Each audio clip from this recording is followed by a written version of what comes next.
Lecture des Actes des Apôtres. Au cours d'un repas qu'ils prenaient avec eux, il leur donna l'ordre de ne pas quitter Jérusalem, mais d'y attendre ce que le Père avait promis. Il leur disait, « C'est la promesse que vous avez entendue de ma bouche. Jean a baptisé avec de l'eau, mais vous, c'est dans l'Esprit Saint que vous serez baptisés d'ici quelques jours. » Réunis autour de lui, les apôtres lui demandaient, « Seigneur, est-ce maintenant que tu vas rétablir la royauté en Israël? » Jésus leur répondit, « Il ne vous appartient pas de connaître les délais et les dates que le Père a fixés dans sa liberté souveraine. Mais vous allez recevoir une force, celle du Saint-Esprit, qui viendra sur vous. Alors vous serez mes témoins à Jérusalem, dans toute la Judée et la Samarie, et jusqu'aux extrémités de la terre. » Voici 3 exemples, tout simplement, de situations que vous pouvez facilement imaginer. Vous regardez la télévision, c'est un programme sur l'Afrique. Alors, on vous parle des enfants qui meurent encore de la tuberculose par manque tout simplement de vaccins. Une autre situation, vous faites un voyage en Haïti. Vous voyez de vos yeux des enfants qui vont mourir parce que mal nourris. Ça vous touche. Vous les avez vus. Vous voyez dans une autre situation votre voisin ou votre voisine battre atrocement l'enfant de 7 ans de sa conjointe ou de son conjoint. Ça vous touche, mais vous avez bien l'intention de ne pas vous en mêler, par crainte d'être obligé de témoigner en cours. Dans chacun de ces cas, la mission est différente. Oui, je peux parler du programme qui a été visionné à la télévision. Oui, je peux organiser une collecte pour aider les plus pauvres. Oui, je peux dénoncer la violence faite à un enfant. Mais suis-je prêt, suis-je prête à aller en cours témoigner de ce que j'ai vu? Eh bien, face à ma foi, face à ma foi, à ce que je connais de Jésus, quelle est ma mission?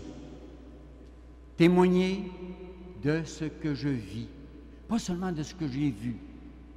La lecture que nous venons d'entendre nous parle bien d'un aspect de la personnalité de Jésus. Il est reconnu comme celui qui vient établir un royaume. Et les apôtres veulent savoir quand est-ce que cela va arriver. Mais en plus, ils veulent surtout savoir quelle sera leur place dans ce nouveau ministère d'un nouveau royaume. Mais ils ne savent pas encore qu'il s'agit d'un royaume tout spirituel et que c'est de ce royaume-là dont ils auront à parler, à témoigner. Cette nouvelle réalité sera découverte par les apôtres seulement quand ils auront reçu la force de l'Esprit Saint. C'est dans l'Esprit que les apôtres puiseront la force d'être au milieu du monde, témoins du ressuscité.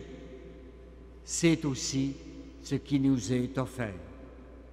Quelle est ma mission à moi face à mon état de connaissance de Jésus? Est-ce que ce sera ce que j'en sais de la télévision? Est-ce que je parlerai de Jésus comme de celui que je découvre pendant cette neuvaine? Est-ce que je pourrai témoigner que Jésus est vivant dans ma propre vie? Oui, prenons au sérieux, selon le niveau de foi où on est rendu, l'invitation de Jésus à être des témoins ici, au Québec, dans notre milieu, dans un autre pays, et pourquoi pas aux extrémités de la terre. Une petite question pour nous. Quel est le contenu de mon témoignage sur Jésus tel que je le connais? Mon témoignage sur Jésus tel que je le connais.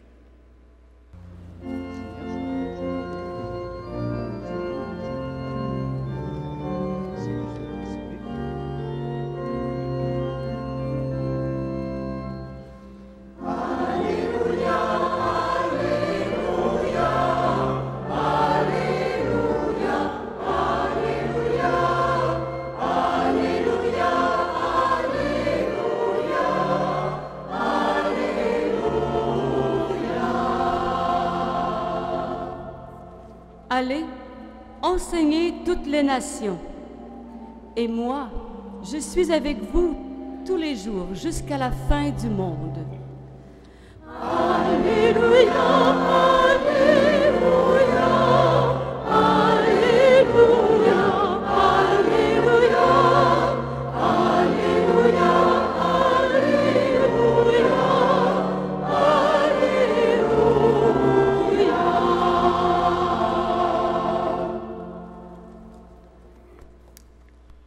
Le Seigneur soit avec vous. Et avec votre esprit. Proclamation de la bonne nouvelle de Jésus le Christ selon saint Luc. Gloire à toi, Seigneur. Jésus, ressuscité, apparaissant à ses disciples, leur disait: Il fallait que s'accomplisse ce qui était annoncé par l'Écriture, les souffrances du Messie, sa résurrection d'entre les morts le troisième jour, et la conversion proclamée en son nom pour le pardon des péchés à toutes les nations, en commençant par Jérusalem. C'est vous qui en êtes les témoins. Et moi, je vais envoyer sur vous ce que mon Père a promis. Quant à vous, demeurez dans la ville jusqu'à ce que vous soyez revêtus d'une force venue d'en haut. Puis, il les amena jusque vers Béthanie, et levant les mains, il les bénit. Tandis qu'il les bénissait, il se sépara d'eux et fut emporté au ciel. Ils se prosternèrent devant lui, puis ils retournèrent à Jérusalem, remplis de joie, et ils étaient sans cesse dans le temple à bénir Dieu.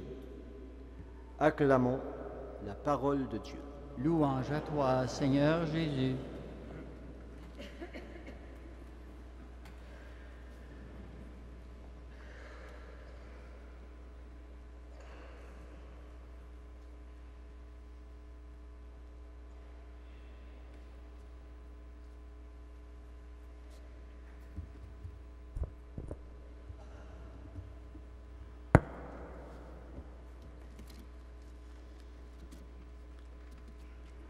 Chers amis, en écoutant ce texte de Saint Luc, est-ce que je suis capable d'aller un petit peu plus loin dans la compréhension de ma mission de témoin de l'enseignement de Jésus?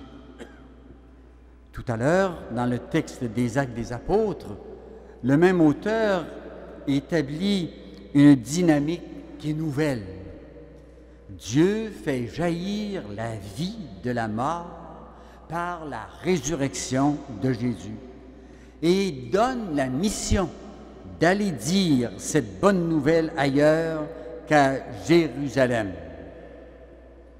Ça veut donc dire qu'ils ne sont pas seuls, il va être avec la force de l'Esprit Saint.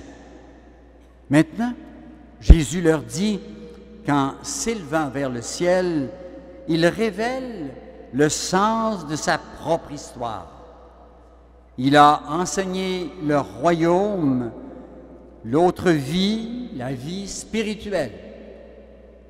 Il a souffert, il est mort et ressuscité le troisième jour. Son enseignement se poursuit sur la conversion et le pardon des péchés. Regardez comme c'est important. Son enseignement continue sur la conversion et le pardon des péchés. Finalement, il annonce les moyens fournis pour accomplir cette mission. Vous serez revêtus de la force d'en haut. Et il les quitte, et dit le texte, ils se prosternèrent devant lui, puis ils retournèrent à Jérusalem, remplis de joie. Hey, remplis de joie? Mais pourquoi? Ils viennent de perdre en quelque sorte leur maître qui vient de les quitter. Ils sont remplis de joie parce qu'ils ont reçu une mission et qu'ils savent qu'ils ne seront pas seuls dans cette mission. La conversion et le pardon des péchés en son nom sont donc annoncés. Comme vous voyez, la conversion chrétienne, c'est pas tout simplement passer, là, je dirais, d'un parti à un autre ou d'une religion à une autre. Elle signifie une refonte de la personne. Ça transforme par en dedans, ça transforme le cœur. Elle signifie justement quelque chose d'intérieur. Et c'est aussi retrouver le plan de Dieu pour chacun, chacune de nous. Comme Jésus, nous sommes appelés à aller vers le Père. Nous sommes arrachés des puissances des ténèbres pour entrer dans son royaume. Un royaume de lumière, nous dira saint Paul aux Colossiens. Comme vous pouvez encore le constater, même si nous vivons dans un monde matériel, nous avons la mission de témoigner de la réalité nouvelle du royaume de Dieu, qui n'est pas comme celle de la terre, qui est établie, elle, sur le pouvoir et l'argent, mais un royaume d'amour, de justice et de paix. Ce royaume n'est pas à chercher, je dirais, dans les nuages. Il est déjà au milieu de nous, nous rappellera saint Luc. Et il grandit chaque fois que nous nous laissons guider par l'Esprit Saint. Je crois qu'une façon de témoigner de cette foi léguée par les apôtres, c'est d'abord d'en témoigner par notre façon d'agir. Si nous ne sommes pas encore capables, je dirais, d'en parler, on est capable de poser quand même des petits gestes, de donner un coup de main. On est capable de faire un sourire, d'être capable de rencontrer quelqu'un qui est simplement dans le besoin. Saint Augustin nous résume bien cela dans un de ses textes. Il dit « Nous devons chercher le salut de ceux qui ne s'égareront pas en nous suivant. Si nous marchons droit, ils doivent nous imiter si nous imitons le Christ. Et si nous n'imitons pas le Christ, ils doivent pourtant l'imiter, lui. C'est lui qui conduit son troupeau et il est le seul avec tous ceux qui le conduisent bien parce que tous sont en lui, sont unis à lui.